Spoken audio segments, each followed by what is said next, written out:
Cursillo leaders. And who is that? That's right. You're here, Cursillo leaders. So let's begin to talk about Cursillo leaders.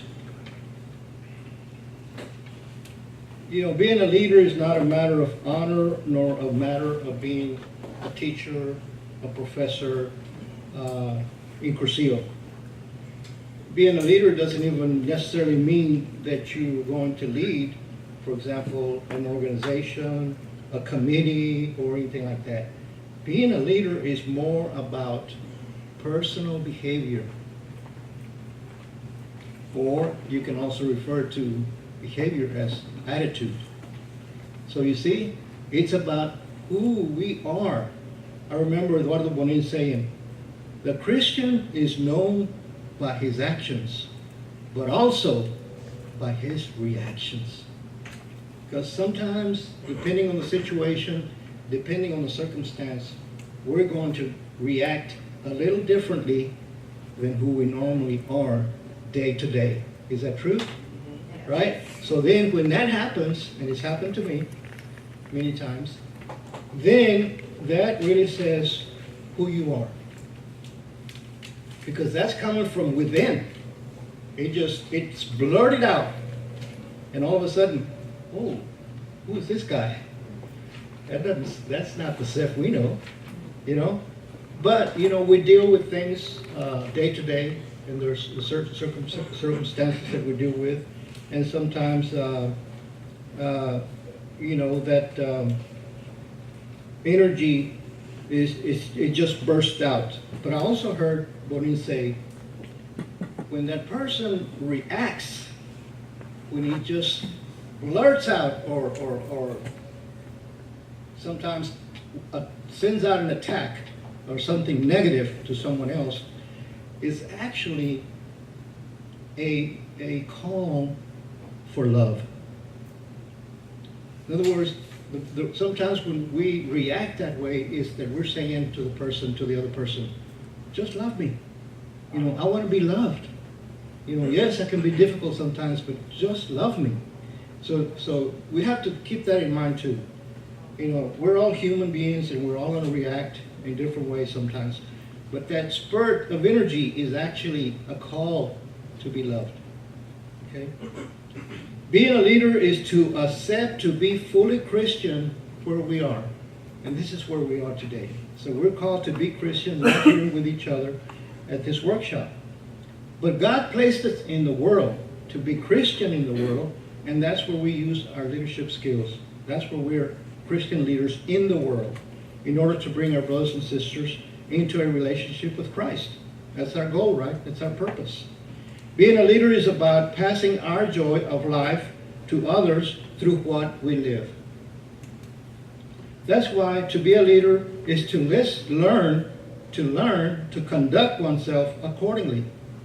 To be a leader of my life and to be the pilot of my freedom. Listen very close to that. To be the pilot of my freedom. God gave us freedom, right? Yes. But sometimes we can mistaken freedom to mean that I can do whatever the heck I want, right? And part of that is true. Yes, you can do whatever you want. But if it goes against the gospel, it is no longer freedom. That was said by a priest on EWTN. If it goes against the gospel, it is no longer freedom. And this thing about being a pilot of your freedom, it's actually in the structure of ideas. There was actually a chapter that talks about pilotage en route. Pilotage en route. And that is basically talking about where we are leading our life to, in which direction we're actually the pilots. Of course, we have that relationship with God, and we want to do what He's calling us to do, but He allows us to actually be the pilot. What a leader is called to be. First of all, the leader is called to be Christian. We have established that the leader is someone who's fully Christian out in the world, not in the parish, out in the world. In order to be Christian, we have to strengthen our being. In other words, who we are. We have to strengthen our behavior, our attitude. So how do we do that? Well, first of all, by accepting ourselves as we are. That's one of the first things that we're learning Cursillo on Thursday. Is we know yourself. We get to look at ourselves and really begin to open up to ourselves that Thursday evening, right? Secondly, by accepting and understanding that we can be more. The ideal talk tells you you can be more, and that we can be better. The laity in the church tells us you can be better, and you can do so from where you are. And also by accepting to journey in the company of friends, and that's what we do in Cursillo, in the School of Leaders, in the Secretariat, in the group reunion, in the Utrea. And by living and sharing the joy of the gospel with others. The founder explains that the only way that you and I define ourselves as being Christian is to actualize Christ. To actualize Christ. It is more important to actualize Christ than to do Christian things. You've been hearing about it's more important to be than to do, right? We've heard that in school. And you've heard it at National Encounters. Being Christian is to live Christ. Doing Christian things is to live the actual moment in the name of Christ. The founder goes on to say in this book that some do because they are Christian, and some seem to be Christian because they do Christian things. See, there's a difference. He's showing us the difference. The founder says, some people do because they are actually Christian. And some seem to be Christian because they do Christian things. And the bottom line is, anybody can do a Christian thing. Even an atheist can go do a good thing for someone else. So make concrete what Christ wants you to do and what he wants you to be. Second, the leader is called to know his ideal. That's, myself, one of the things that I failed to do a lot is to go back to the Cursillo and review that talk on the ideal. Because there's a reason that's number one royal on the weekend. A lot of people believe that the ideal is a kind of a, it's not that important. Give it to the new Cursillista on the team. Because this was not that important, so give it to him or her. But no, the ideal talk is setting the foundation for the rest of the weekend. So let us review the definition of ideal. Ideal is defined as the combination of ideas, goals, and preferences that center our life and decides our will. It is the driving force that turns our efforts into realities. In other words, the ideal attracts the person and moves him or her to attain it. It sums up happiness for the person. It is the axis of the person's life, the ideal. The combination of ideas that become our ideal are the convictions that preside over our life. The goals of our ideal are what motivate us towards a determined purpose in life. Our preferences are what help us to judge and choose at will what we want from a wide range of possibilities. Therefore, the ideas, the goals, and the preferences are what center all our activities in life. And I don't know about you, but many of us spend most of our life looking for a purpose in life. And some of us travel long distances out of the country to go look for purpose in life. And that's okay. But in Cursillo simplified it for us, when they talked about the ideal. Now I want to share something with you on ideals by Bishop Fulton Sheen.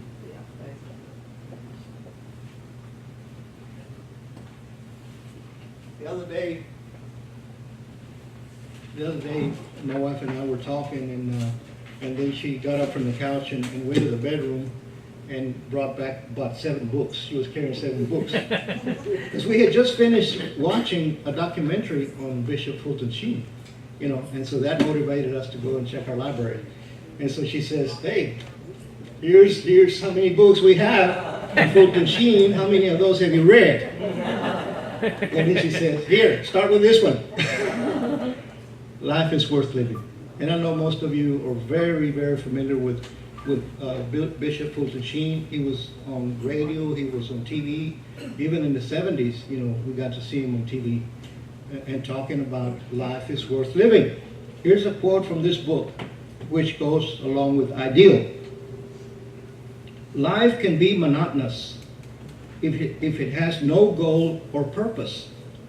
When we do not know why we are here or where we are going, then life is full of frustrations and unhappiness. When there is a goal, when there is no goal or overall purpose, people generally concentrate on motion. Instead of working toward an ideal, they keep changing the ideal and calling it progress. They do not know where they are going, but they are certainly on their way. See, and Cursillo said, no, you need an ideal. And the highest ideal is to be Christian. To be Christian, to be God's child. So, I'm reading this book now. And and one of the things my wife told me, she says, when you read it, it's a very challenging book because Bishop Fulton Sheen, he deals with the truth. And he doesn't, mix words. He tells it like it is, which is what we need more of today, right? Yeah. We need more of that today. What's your deadline to have all 7 read? Yeah. Day after tomorrow. I will give it a shot. Is our ideal still fully alive, or have we lowered our aim? Hopefully our ideal aims higher than having material things, that higher than having control or power, or just having knowledge. Hopefully our ideal aims at being thankful for the past, enjoying the present, and being fully aware of all the daily wonders and the gifts that our Lord grants us each moment in life. And then last, what is the leader called to be? The leader is called to know his or her reality. Is called to know his or her reality. Do you think that the people in Houston, Corpus, Rockport, and all the cities that got hit by Harvey, do you think they are understanding their reality right now? Very much so. Very much so. They are in tune with that reality that is really hurting a lot right now. So before we leave today, we need to say a prayer for them, right? Maybe Deacon Beltran can lead us in that prayer. But we have to face the realities. What this is trying to say. We cannot run away from the reality. We can't stay in a parish where it feels great because you're in front of the Blessed Sacrament, because that's not where God wants you to be all the time. We can go make the visit or go to Mass or whatever it is, parish ministry, whatever work. But out here is where God is calling us to be. The founder always encouraged us to be faithful to the gospel, attentive to the person, and open to the reality that surrounds us. That's from Eduardo Bonin. Be faithful to the gospel, be attentive to the person, and open to the reality around you. The Cursillo leader must be aware and know the reality that surrounds him if he is to take the person he encounters seriously. Our founder wrote that Cursillo is not only about saving souls, but also about building up Christianity. Cursillo and the gift of baptism seeks for all the redeemed to be saints. We're called to be saints. We're called to be apostles, and we're called to be men and women of our time.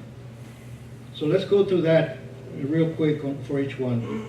Cursillo, the Cursillo leader is called to be a saint, living a life of holiness, in a conscience and ever-growing grace, in line with Christ and His church, and in friendship with himself, with Christ, and with others. The leader is called to be an apostle. We're all called to be apostles by making disciples for Christ, by fulfilling through our life the redemptive yearning of Christ, and making an effort to have Christ live in all men and women through grace. And lastly, the Cursillo leaders are called to be men and women of their time. In other words, in tune with the needs of the reality that surrounds them, in step with the requirements of the reality, enlivening it, directing it, and transforming it into Christian. So now let's look at the qualities of a leader. And some of this may come back to you as a reminder from your own Cursillo. As we've been told before, all leaders possess natural qualities and supernatural qualities, right? Here's the natural qualities. There's 3: initiative, empathy, and generosity. Let's go through each one. Initiative. A leader must have the initiative to look for new ways to reach his ideal. New ways to reach the ideal. This can only be achieved if you have a passionate interest and enthusiasm for your ideal. A person will usually adjust his behavior or attitude according to his way of thinking or his mentality. However, if we change our thoughts, we will change our attitude. And therefore, the circumstances and ideal in our life. Initiative instills faith in the leader and those around him. Empathy. A leader must have the ability to identify with the feelings, the thoughts, or the circumstances of another. This means to have a real connection with a person, a real concern. Being present means more than just being in front of a person with our mind somewhere else. To have empathy is to identify with our neighbor's joy and also their suffering. Empathy will instill hope in the leader and those around him. And lastly, generosity. A leader must have a readiness to give of himself to others. God proposes generosity as the path to happiness. Generosity is at the heart of the Christian life, just as it is at the heart of the gospel. To be generous is to put our life and our time in God's hands in order for our neighbor to discover God's love and friendship, which will give meaning to his life. Generosity can instill charity in the leader and those around him. So now let's look at the supernatural qualities, and this is going to be very familiar because they're the theological virtues of faith, hope, and love. Faith, hope, and love. Faith is a supernatural gift from God. A leader is a person of faith. Faith is man's free response to God. Faith does not mean to have a vast knowledge about God, but to feel loved by God. Therefore, faith is a dialogue of love with God that leads to a relationship with Him and with others. A leader gives personal witness of God's love through a living faith and a living union with God to encourage others to do likewise. Faith corresponds to the leader's knowledge that God loves him. Hope. Hope is a gift of God through grace. A leader is a person with hope beyond himself and always striving towards the eternal. We have hope in God because we are certain that we cannot achieve salvation on our own. God's grace freely given to us is necessary for us to be who we are called to be and to live what we need to live to achieve eternal life. Hope is a virtue of action. It is a virtue of action because it gives us the certainty that what we do to encourage others to have hope is worth the effort. If this certainty is there, we will do it. If this certainty is not there, we will not do it. That's why Saint Teresa of Calcutta said, "The poorest of the poor are not found in India. The poorest are those who have lost all hope." Hope corresponds to the leader's will and dedication. And the last one, the last virtue, is love. Charity is the last and the greatest of the three theological virtues. Charity is supernatural in the sense that God is both its origin and its object. In the first letter of John 4, verse 8, it states, "Whoever does not love does not know God, because God is love." A leader must be capable of loving and being loved. Our world is thirsty and hungry for love. Love corresponds to the leader's heart and his spirit of charity. So now we're going to move now to the role, your role and my role, on how we integrate, for example, the new Cursistas that are coming out off the weekend, into a progressive conversion, into continuing their conversion in the fourth day. What are you and I responsible for? How should the leader of Cursillo serve to facilitate the progressive conversion of others in Cursillo? Based on the personal and sincere effort to achieve one's own conversion, since no one can give what he does not have and no one communicates what he is not, the role of the leader is to know, to place, to enlighten, and to accompany. And I'll go over those four. But our role is to know the person, to place the person, to enlighten the person, and to accompany the person, our friend. Let's talk about to know first. As in the pre-Cursillo and the 3-day Cursillo, in the post-Cursillo, our interest continues to be to know the individual's personality, their disposition, their circumstances. And that should have started in the pre-Cursillo, right? To know the person and to know their circumstances.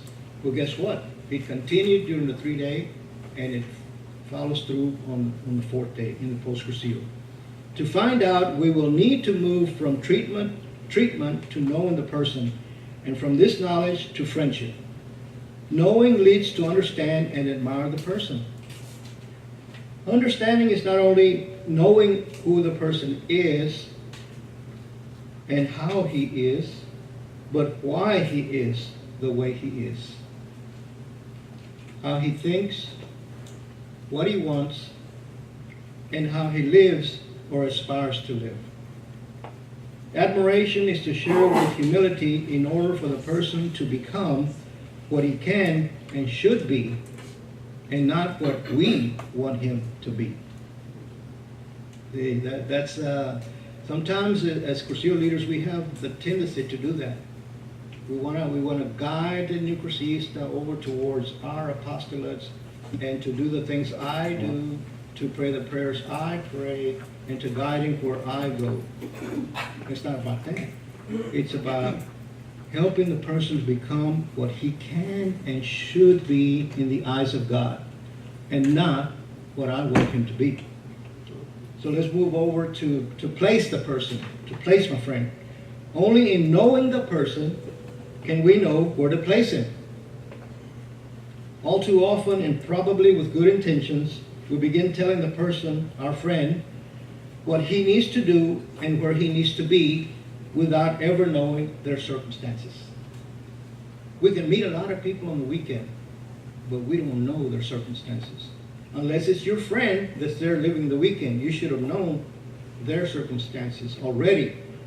But if you have 30 candidates going through that Cursillo, it's hard to understand all 30 circumstances, right? So in the post-Cursillo, we continue, to the friendship so that we can get to know them better. To place does not mean to assign new work. To place, my friend, does not mean to assign new work or new responsibilities. It is not about creating new commitments for the person, but simply to clarify, listen to this, simply to clarify the commitments the person already has so he can discover his possibilities. Now, in placing the person, our friend, there's 3 elements to consider in placing the person in truth, capital T, in truth.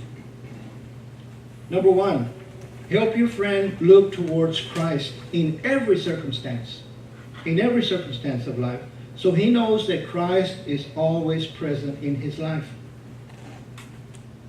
Help your friend, number 2, help your friend to live life with enthusiasm and to strive to live in grace, so he in turn will attract others to live in grace. And third, help your friend to recognize his or her talents. We all have talents, right? And today's reading is on the talents. Gospel. To recognize his talents. Those he has, the talents he already has, and those that are still to be discovered. And then to place them in the service of Christ. Third, to enlighten. To enlighten. What does that mean? To enlighten, my friend. To enlighten is to give criterion to the person's focus, so the person's focus will be to keep his will in alignment with the will of God. To give criteria so the person's focus will be to keep his will in alignment with God's will. Doing so, the person will possess, exercise, and project through action faith, which is his enthusiasm, hope, which is his dedication, and love, which is his spirit of charity. To enlighten is to encourage and motivate the person to follow Christ, even if it is challenging, and precisely because it is challenging. Enlightening is about making your friend aware and being present to the realities and responsibility where God places him or is calling him to. For example, his family, his work life, wherever he is, so that he can live a life centered on Christ by being Christian, to love God and to love his neighbor. And the fourth one is to accompany our friends. The importance of accompanying our friends. To accompany is to walk or to journey alongside our friends so they will eventually learn to walk on their own. However, there can be 2 dangers. When we go through the weekend and the 3-day Cursillo, life looked very different when I walked out to the 4th day. And I really needed my sponsor to kind of help me and guide me, because it's like being Christian for the first time. That's how I'll put it. It was like being Christian for the first time, even though we're baptized Christians. And then you have to go out and face this world once again, but your attitude and your behavior is very different, because now you've got a relationship, hopefully, with yourself, with Christ, and with others, right? But yet, the importance of that sponsor in post-Cursillo is crucial. Crucial. Now, there's 2 dangers that can happen when we accompany our friend in the post-Cursillo. Number 1 is called paternalism. Paternalism. That means not wanting to let go. To accompany is to walk alongside others, respecting the person's freedom and allowing them the space to move at their pace. But see, the tendency is to grab his hand and say, "You ready?" And zoom, here we go, into the 4th day. And that person may not be ready because he has not gone through what you have lived already in your fourth day. They're just beginning their fourth day. So we have to take it at their pace, not our pace. Second, the first one is paternalism, not wanting to let go. Second one, abandonment. The second danger is abandonment, which is the opposite of paternalism. Many of the failures are due to the abandonment after the 3-day Cursillo, not only from the sponsor, but also by the leaders who served on the 3-day Cursillo. They're not there. They're not there. They're absent. To accompany our friends is not only important, but essential. No matter if your friend is a Cursillista or not, your responsibility is to accompany him or her as he establishes a friendship with Christ. And if he does go to Cursillo, you must accompany him in his fourth day. The leader's responsibility is to accompany his friend in the pre-Cursillo, the 3-day Cursillo, and post-Cursillo. Friendship does not end at the 3-day Cursillo. Rather, it is intensified through metanoia.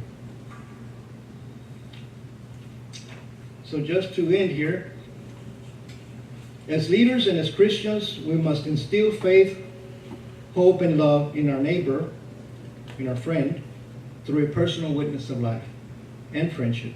Cursillo's primary focus is the person. We all know that, right? Cursillo's primary focus is the person. Therefore, we must take each person seriously and get to know them and admire them for who they are. A leader tries to awaken the hunger of God in others.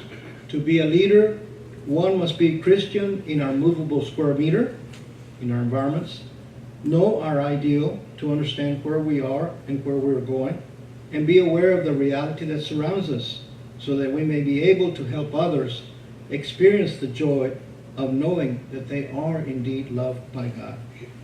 The leader must use his natural qualities of initiative, empathy, and generosity to move towards his true ideal in order to be truly present to the person and be ready to serve. The leader must use his supernatural qualities of faith, hope, and love to freely respond to God and enter into a relationship with him, to have the courage to move towards eternity, which is our goal, and to love God and to love neighbor as we love ourselves. De colores.